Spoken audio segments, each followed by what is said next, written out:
My name is Gullalai and I am from Pakistan, and I belong to the northwest part of Pakistan, which is called Khyber Pakhtunkhwa and Fata. That's the tribal area, and that part borders Afghanistan. I work from the platform which is an organization called Khwanda Kor, which means sister home. It was established in 1993 and it is still in most of the areas in that part the only organization which reached those areas which are tribal areas and which reached the women in those areas. I mean, the whole context is very different from the rest of the world. It is very patriarchal, it is a poverty stricken, it is security fragile. So we work there for different kinds of things. We run different programs, for example, women, for example, girls' education, women economic empowerment, women civil rights, for example. So we run different kinds of programs in order to fit into the context, because you cannot just go and talk about women rights. Whenever you want to introduce some change, it is always resisted by the people, and you would be surprised that sometimes, although we work for women rights, but sometimes we got a very good response from men of the community, but a very bad response from the women, and most of the times vice versa. But we work with both of them, with men and women, because we think that, well, first of all, it is very difficult to directly go and start work with women. Men are there as a gatekeeper of the community, so we should take them on board.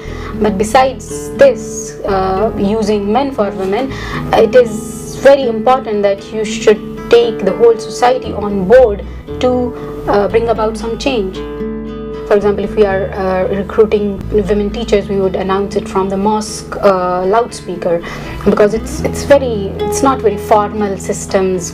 People don't read newspapers, or sometimes people don't, and women especially don't have access to all these things. So they would listen, and then they come and then apply, and then out of that we get some good women, and then we train them.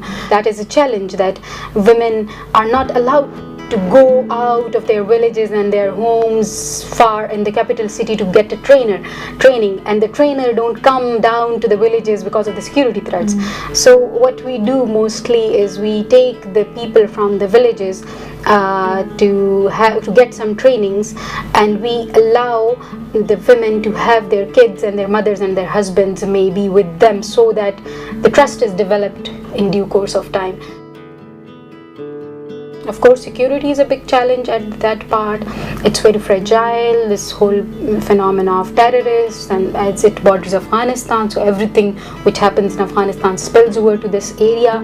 So that is a challenge, and sometimes we are able to cope with it, sometimes we got threatened, we always get threatening letters and things like that.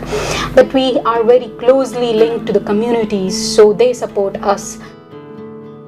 We also face some challenge from donors. They think, well, it is a very slow process. We have to be very sit with the communities and talk about things, and talk about something else, and then talk about our agenda. But then there are this tight work plans and result-based management thing coming in, and well, that's right, but sometimes it doesn't work in that kind of context.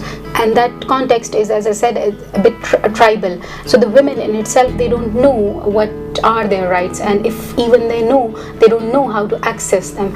This is very important, that we make men and women realize alike that this system is bad for both of them, and it needed to be broken. So most of the time this approach has damaged the whole cause of developing enmity between men and women, and the hate. So my message is this, that we should develop a holistic approach, so that we both work together for change.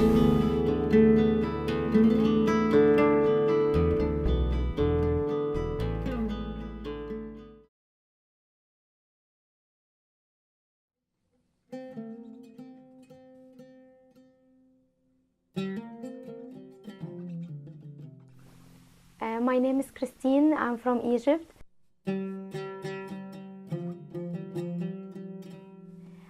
I'm a human rights defender in Egypt working in women issues.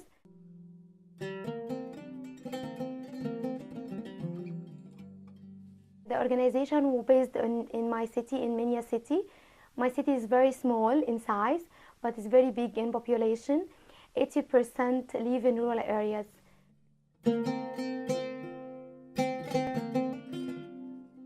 These rural areas are very remote areas and deprived from basic services. The people who live in this area are suffering from different things. They lack access to appropriate house and potable water and health facilities.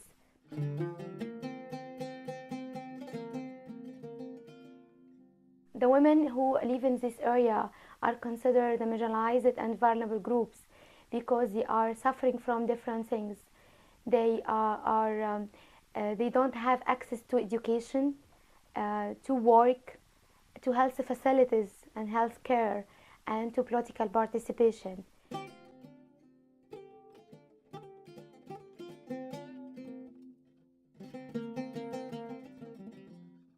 They are subject and are exposed to different kinds of forms of violence against them. For example, domestic violence, and the women daily is facing different kind of domestic violence, physical and sexual and verbal violence.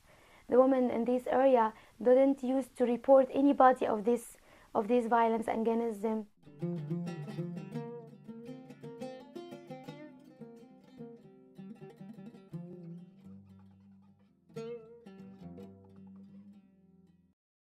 In the same time, they are subject to one of the worst forms of violence against them, as female genital mutilation. Female genital mutilation is spreading widely in Egypt. 80% of women are circumcised.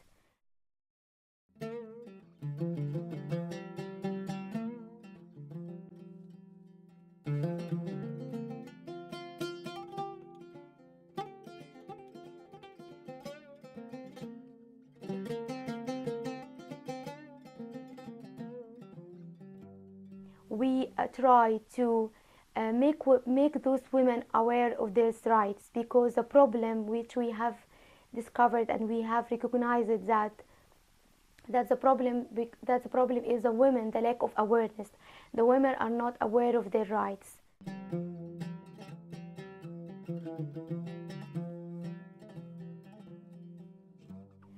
We are, as an organization, start to work with those women since 2000. We have been working with women through this time to raise the women awareness, trying to break the barriers of silence, try to make the women speak, and try to make women express their opinion and defend their rights.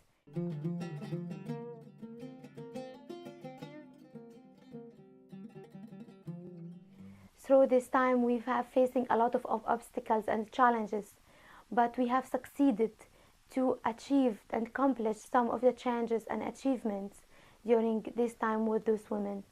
Now the women can express their rights freely, their opinion freely, without any fears. They can do marches and demonstrations to say no for violence against us. Also, we have succeeded to open literacy classes for women, to educate women and to raise their awareness.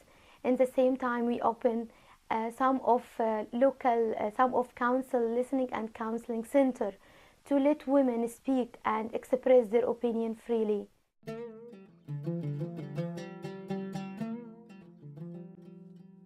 We are seeing now that women start to celebrate the International Women's Day.